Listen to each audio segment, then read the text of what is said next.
स्वागत है। मैं हूं आपके साथ अंकिता। चलिए नजर डालते हैं अब तक की बड़ी खबरों की ओर।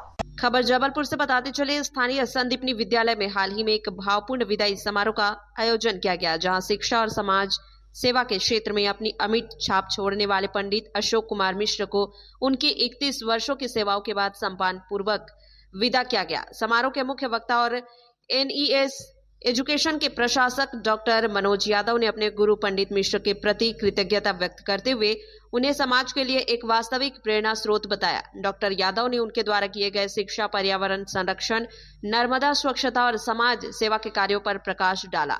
डॉक्टर यादव ने पंडित मिश्र की कार्यक्षमता का उदाहरण देते हुए रांची स्थित गणेशगंज स्कूल की कायाकल्प यात्रा को याद किया।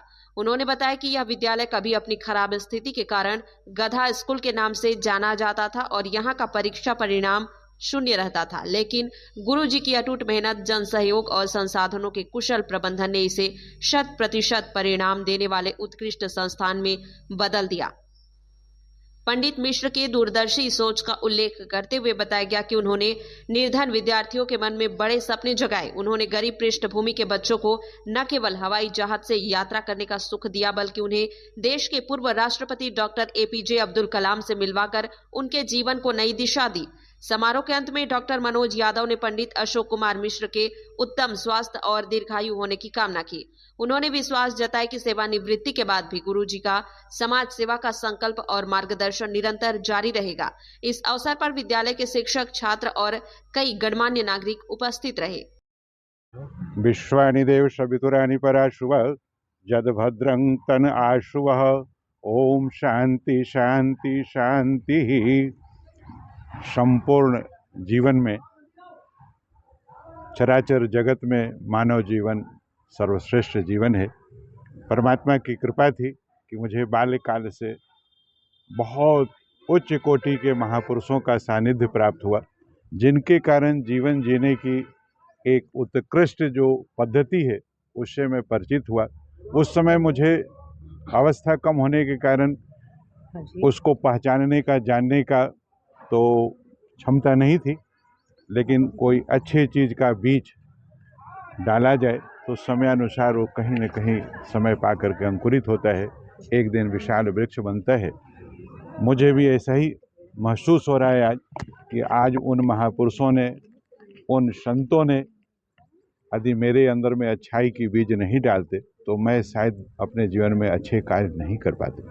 मैं सबसे पहले उनके प्रति हृदय से कृतज्ञता ज्ञापित कर रहा हूँ, उन महापुरुषों के प्रति जिन्होंने मेरे अंदर में अच्छे संस्कार का बीजारोपण किया, माँ जगदम्बा तारा की साधना की बीजारोपण किया, संस्कृत शिक्षा का बीजारोपण किया। संस्कृत शिक्षा कोई सामान्य विषय नहीं है, जीवन को उत्कृष्टता की ओर ले जाने में एक सबसे सफलतम विषय है, उच्च कोटि का विषय है। मानव जीवन में एक श्लोक, एक वाक्य यदि हम आत्मसात कर लेते हैं तो हमारा जीवन बहुत अच्छा हो जाता है। परमात्मा ने मुझे संस्कृत विषय पढ़ाने का अवसर प्रदान किया और मुझे बाल्यकाल से ही मेरे मन में एक चिंतन थी कि मुझे पढ़ाने का अवसर मिले तो अपनी जो हमारे गुरुजनों ने जो मुझे दिया है उसको मैं ट्रांसफ़र कर सकूं, उनको उनमें ला सकूं बच्चों में।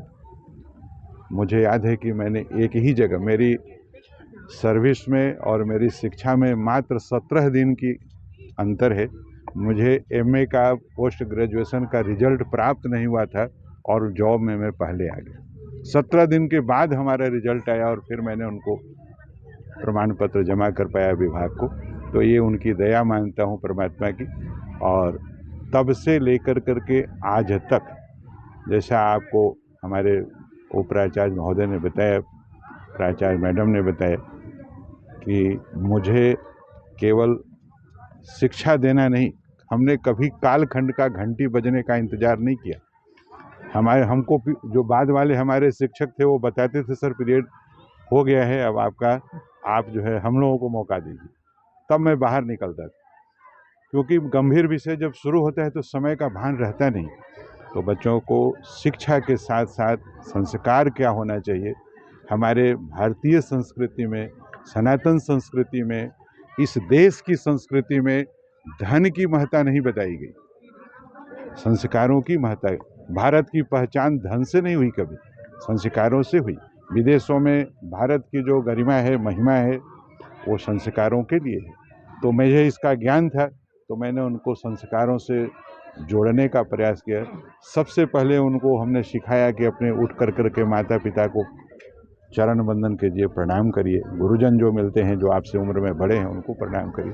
हमारे बच्चे वैसा आचरण अपनाया, और मैं चूँकि इसको जानता हूँ, ये भगवान का आचरण है। यदि किसी को श्रेष्ठ बनना है तो इन तीनों को जीवन में अपनाना पड़ेगा। प्रातः काल उठ के रघुनाथा, मात पिता गुरु नावई माथा। जो प्रातः काल उठ करके इन तीनों को प्रणाम करेंगे, वही श्रेष्ठ बनेंगे, वही भगवान बनेंगे। तो ये सूत्र तो हमारे पास में पहले से था। उसी सूत्र को बच्चों में उतारने का प्रयास किया, और आज निर्बाध रूप से मुझे कभी कोई अस्वस्थता नहीं हुई जिससे मेरा शैक्षणिक कार्य प्रभावित हो।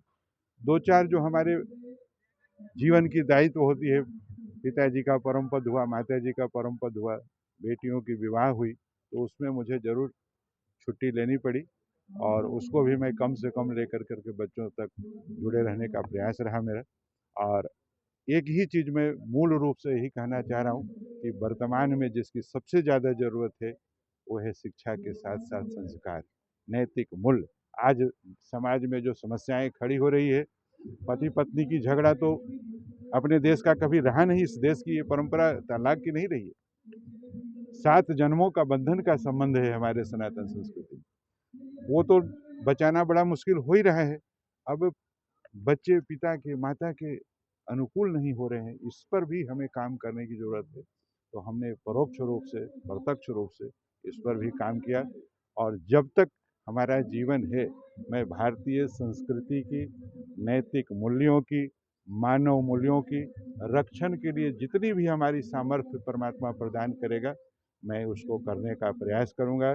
सर्वे भवन्तु सुखिनः, सर्वे सन्तु निरामया, सर्वे भद्राणि पश्यन्तु, माँ कश्चित् दुख भाग भवेत्।